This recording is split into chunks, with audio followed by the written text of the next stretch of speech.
Welcome back to the 2020 Oak Grove Open. Tournament Director Jesse Tomaino. Thank you to the coverage sponsors, Par, All Day Disc Golf, AGL Discs, and CH Sports. Commentary by Redalen, myself, and I am joined here with Zoe Andyke. Hey everybody, thanks for joining us again for the back nine. We've got a battle from 15 down to 16 down, 17 down, and your leader Scott Withers at 22 down. Scott is just playing with some heat right now. Untouchable. And here we are on hole 10. It's a par 4, 544 feet. Got OB that lines the right side of the fairway. Players are trying to get through that initial tree gap, getting as far forward as possible and getting the left-hand skip. Yeah, not to be mistaken, there are two Mandos here, so it does make this tee shot a little bit more intimidating as there's double Mandos fairly far down the fairway. So there's not tee, not super easy to hit, but we're all trying to hit our gaps here. And that looked really powerful, getting quite a bit of distance and well up the fairway. Oh, and Daniel looks like a sidearm roller he's lining up. It's pretty epic. The trust in the disc and the trust in the shot, it works out for him. He's up there. And looks like that double Mando is pretty far up the fairway too, so this is a tricky hole. Yeah, and Daniel just with a great upshot with his Central Coast Disc Golf zone. And I'm going with my zone as well, trying to put it close. What stamp is on your zone?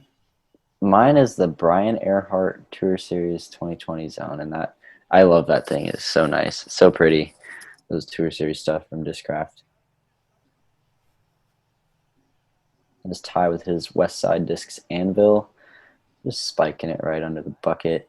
He does throw that anvil so well. Just so much trust in the overstable kind of mid-range disc.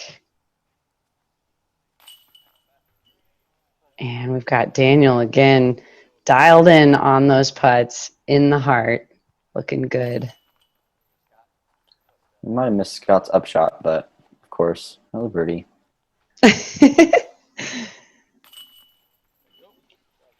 Bringing those birdies in. And Ty just tapping in his as well. It's a great hole for the card.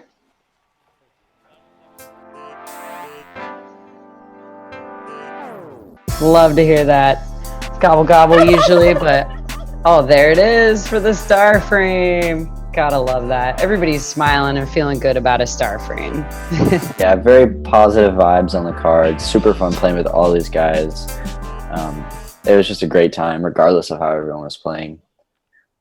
Here we are, hole 11, 363 feet.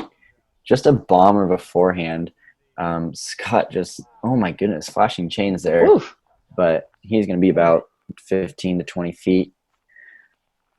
It does look like there is a Mando tree up there on the right, kind of protecting the road, keeping players in the fairway. So you have to go around on the left-hand side there from the tree. You can see the right.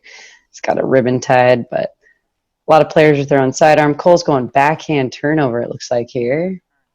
Yeah, I'm just crushing my buzz straight and hopefully getting all the way down there. It's pretty far of a buzz shot, so I am just a little bit short, but I should have about a 35-footer.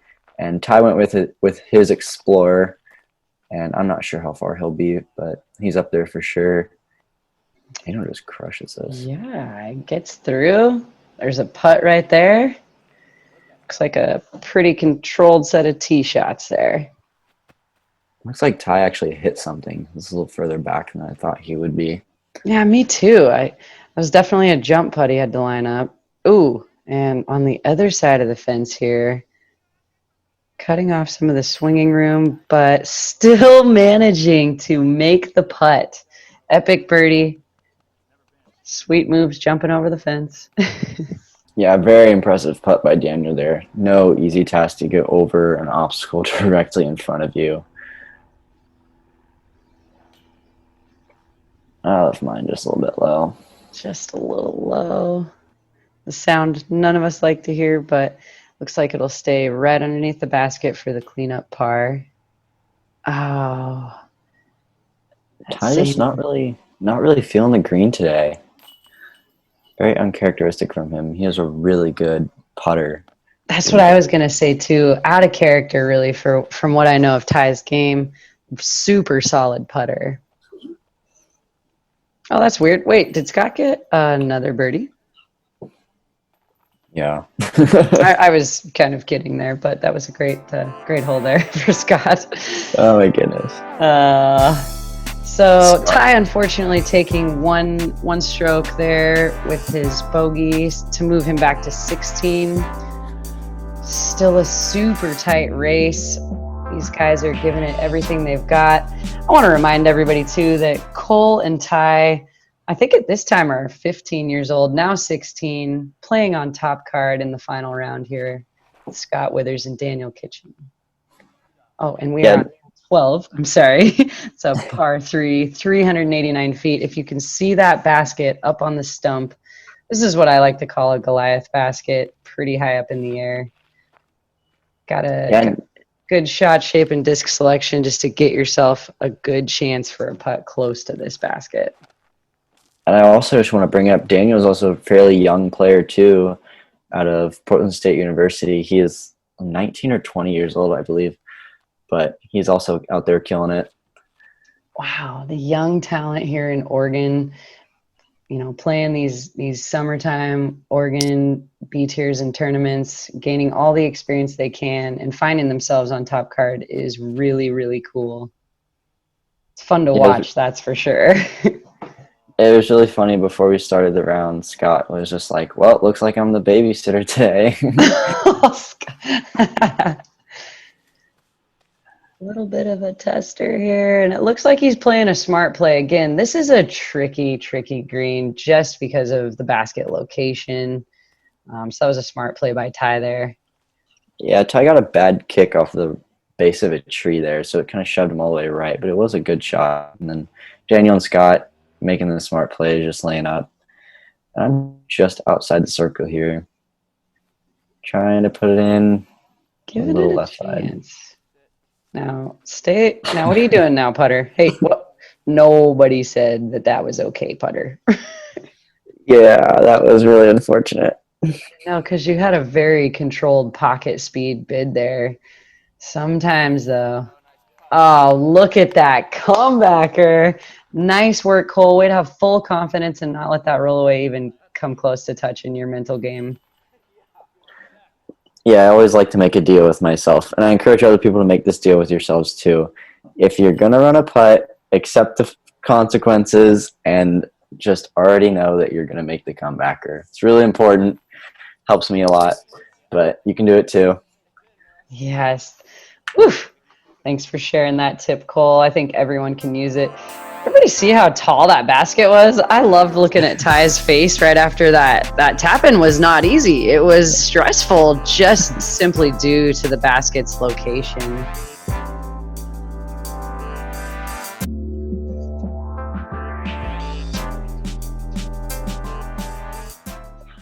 And here we are, hole 13, 343 feet.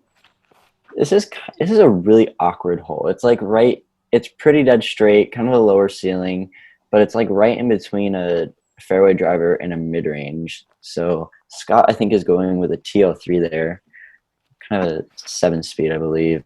Daniel going with his Portland Open Buzz. Oh, sweet. What a great buzz. And And what are you doing here? I'm going with my Buzz as well. Again, the player needs to really know their disc selection and have full confidence. Look at that. Wow. To me, that was tracking. I mean, great shot on the line, leaving yourself a nice putt. Yeah, we all thought that one was going in, but just a little late or early.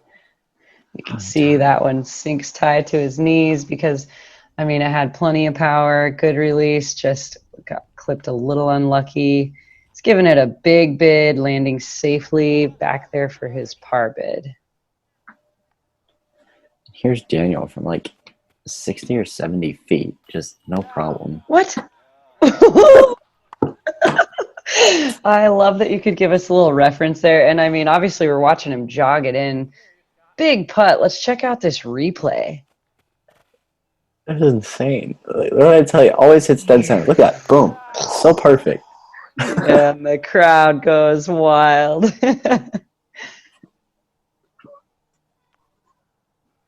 Here I am for about 22 feet from my birdie.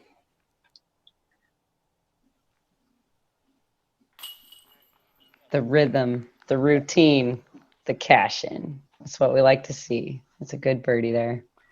Great drive. Thanks. And here's Scott. Of course, not a birdie. Good Okay. birdie for Scott. No So way. at this point, it's kind of shaping up to be Scott is just so dominant right now. It's kind of hard to see if we're going to be able to catch him. But right now, Ty, Daniel, and I are kind of battling for second. I mean, that's all we got. But when you say that's all you got, it's just, again, I can't say enough about having all three of you up there to battle Scott and having such a tight race between you guys. It's super fun to watch. And I mean, from the tee shots to these amazing putts, this is some great golf. We're on hole 14 here. It's a par 3. It's only 263 feet, but it's a little bit technical, as you can see. You've got to get around this corner.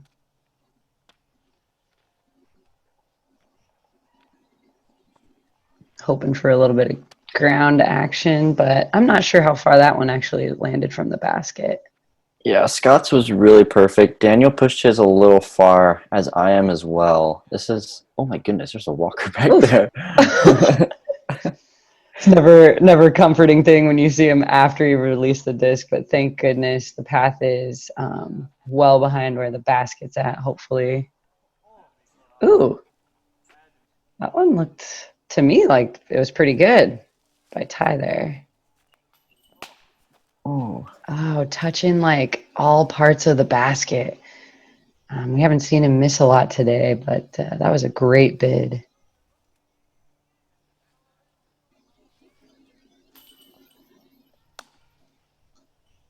I Is missed that on the left the side too. is that the walking path that the walker was on that you just putted over? Yeah. Oh, okay. So it's definitely a little closer to the basket than what I had realized. It's a nice tap in birdie from Ty there. Getting a stroke on me and Daniel.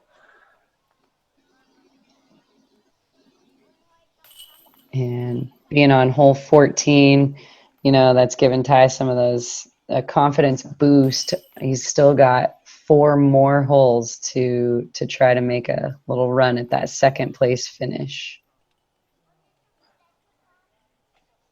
There's Scott for birdie. Money. Great drives. He's looking pretty happy with that one. Yeah, Scott is shredding 13 down through 14 holes. Very impressive. And only 1 stroke separating our second, third, and fourth place contenders. Shampooey is such an awesome course too. One of the older oak groves in Oregon. Yeah. And here we are on hole 15, 403 feet. Plays as a power forehand for the people who can throw forehand 403 feet. But also, the more traditional route is this play right here by Ty. This is so good. Yeah. Do you have any idea what he's throwing there? That was a mash. He loves his Explorers. I'm fairly certain that was an Explorer or a beat-up getaway from him. Not entirely sure. But he put that parked. It is so close to the pin. I mean, it was sheer confidence and belief out of the hands.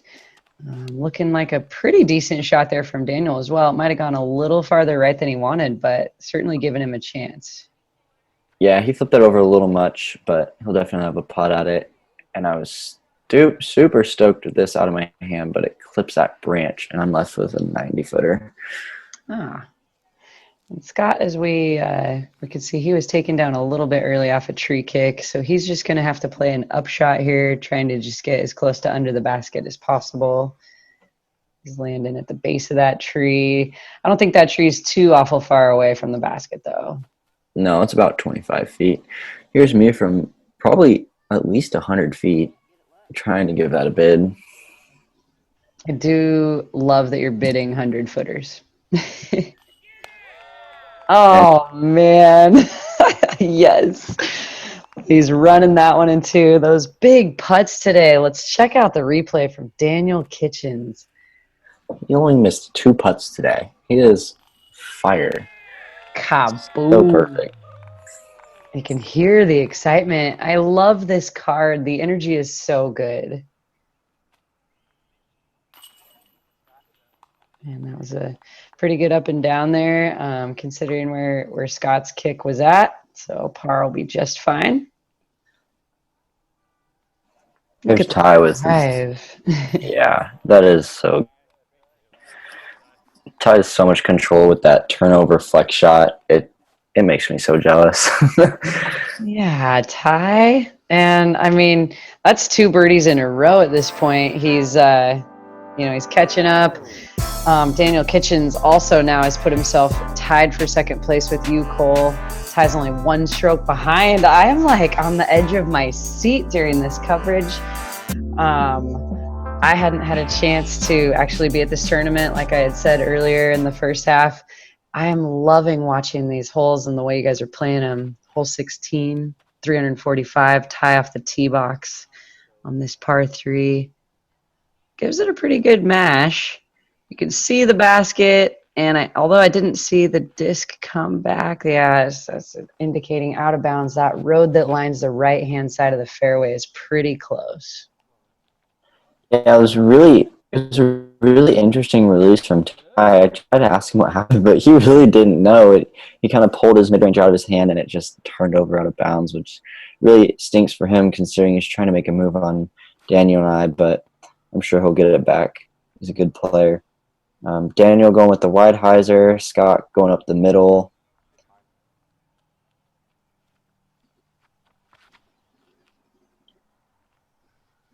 And looks like you're doing about the same there up the middle and just letting it fade out. That was a beautiful shot, Cole. Thank you. That was my trusty Hammy's Wasp. So, Jared Gogol in the house at 20 under. So that's putting some pressure on me and Daniel. And I gotta ask, at this point, are you checking scores? Are you checking the live scoring and seeing where the second and third cards are at? Do you guys know this? Great bid by Daniel. Yeah.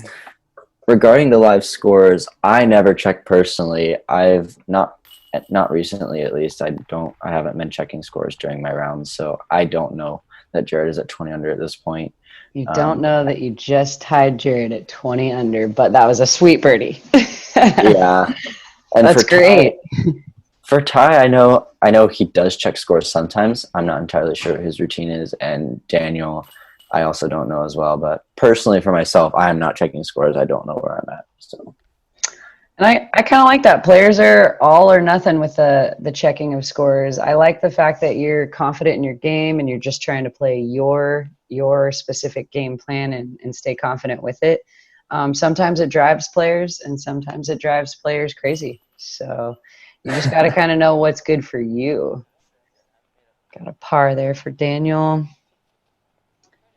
Again, epic timing for that birdie, Cole. We've got 1 stroke separating each member that's fighting for second place on this card. And then actually, because of that OB, Ty's going back to 2 strokes away from Daniel. I mean, we're on hole 16. You never know what could happen moving into hole 17. yeah, hole 17, par 3, 362 feet. Kind of a straight hyzer flip up. Kind of like a 9-speed Thunderbird type throw. I'm not sure what Scott's going with here. I want to say it's a TL3, but that seemed a little overstable. Oh, I think that's one of his Swirly S-Blend Exoduses from Infinite Discs. Oh, sweet. I'm Like, going with a Z Raptor here, and that just felt so good. yeah, full confidence, knowing how overstable that disc is, worked out great for you. Woof. I think I heard a little extra cheer from mom there. That was awesome. Oh, yes. It's looking pretty good. Daniel as well. A lot of trust in his disc and getting the skip to his putting confidence circle. Looks like this is a little early from Ty. I couldn't quite see what happened at the end of his shot there, but these trees looking like they're outside of circle one, but inside of circle two. So these guys all have a tester putt that maybe got clipped down a little early, but certainly something that we've seen them all make.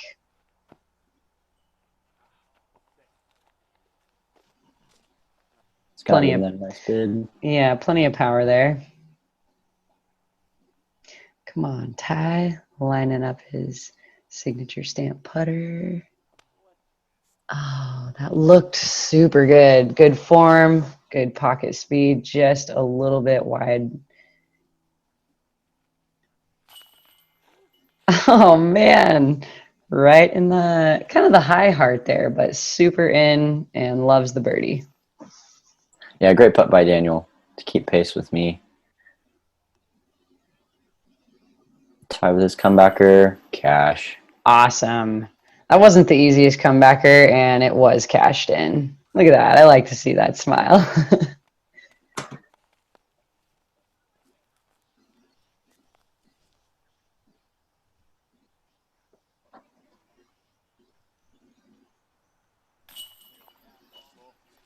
Great putt from a great, excellent drive. Loving getting that birdie, and I think you're going to be on the top of the box. Is that correct, going into hole 18? I believe so, yeah. Yeah, because this is the par here for Scott. Yeah. Actually, I think Daniel's going to Oh, have it. Daniel's got the box. Yeah. Yep. So still going into the very last hole strong. From Daniel and Cole, we saw birdies there on 17. Looking pretty good.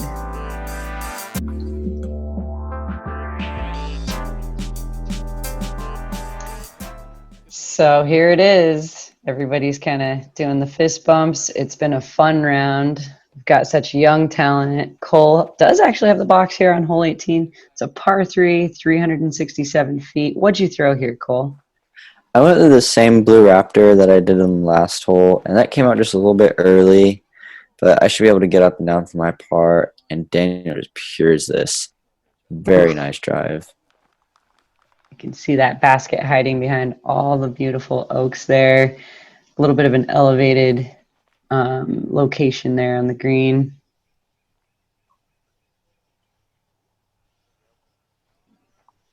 And I think that skip just went a little bit further left than he was planning, but still should be easy up and down. That's a great shot by Ty. Wow, yes. It's the last tee shot. He's given it all he's got, and it looked good. Great play there, Cole, just kind of to the base of the stump, not too much ground action. Oh, just a little bit of cage face there. That's a very clutch birdie by Daniel as I'm parked for my par. So Daniel will actually be tying me one stroke of Jared Gogol for second place at 21 under par. Wow. And here's Ty for his birdie look. Great way to finish that. Yes, what a finish. Yeah, Ty, love. I do love seeing that. Anytime you finish on a birdie at a tournament, that's just, you know, you're leaving with a good feeling no matter where you finished. To end like that feels good. And a great W for Scotty. Very dominant performance. Congrats to him. Yeah, 27 down. A wonderful performance by you, Cole, and Daniel at 21 down, and a huge So shout Scott, out to I'm Ty Burke. Love I as know we met well. once or twice. 18 down. Congratulations on a fantastic victory. Thank you. The scores are amazing. Appreciate all the support, the energy. It was our pleasure to put on a tournament for you guys, and a beautiful, one of a kind from Buck Rich. Awesome. Trophy. Thank you, guys. Yep. I appreciate it. Thank you. Those are cool. Yeah. You One did a of a good kind. job with those. Yeah, those are sweet. Thank you for everything. You bet. Thank you. And as you can see, Scotty Withers walking away with the win there. Only in 2 rounds, 27 down. You guys tying for second at 21 down behind Scott is just nothing to shake your head at. It was a great performance, and Ty Love, again, big shout out. First time on tournament top card coverage. We want to thank Colin Hayden for being down there with CH Disc Sports. There's a look at your leaderboard for the finish. Looks like Jared Gogol at 20 down, placing 4th. And I got to hand it to you, the young talent in Oregon. I'm so excited to see what the future holds. Thanks for having me on here for commentary. I'm Zoe Andyke, and really appreciate doing this here with you, Cole Redalen. I have put together a pretty cool giveaway for you guys, and if we look in the background here, it's actually right back there. Give me 1 second. All right, so this here is a signed Scott Withers Gator. If you want a chance to win this thing, you have to do 3 things. 1, you have to go and follow my new Instagram, which is ch_sports_photography. The second thing is you do have to be subscribed to the channel. And the third thing is you have to comment down below what is your go-to disc. And out of those comments, I will pick a random winner, and I will announce that once the channel gets to 1,000 subscribers. So this will be my 1,000 subscriber giveaway. And again, if you want to get a chance to win this sweet gator, I'll show you guys one more time just real quick. Boom. Alright, if you guys want a chance to win that thing, you have to go and follow the new Instagram, which is ch_sports_photography. You have to be a subscriber to the channel, and then you have to comment down below your go-to disc. Other than that, I hope you guys have a good one, and I'll catch you in the next one. Peace.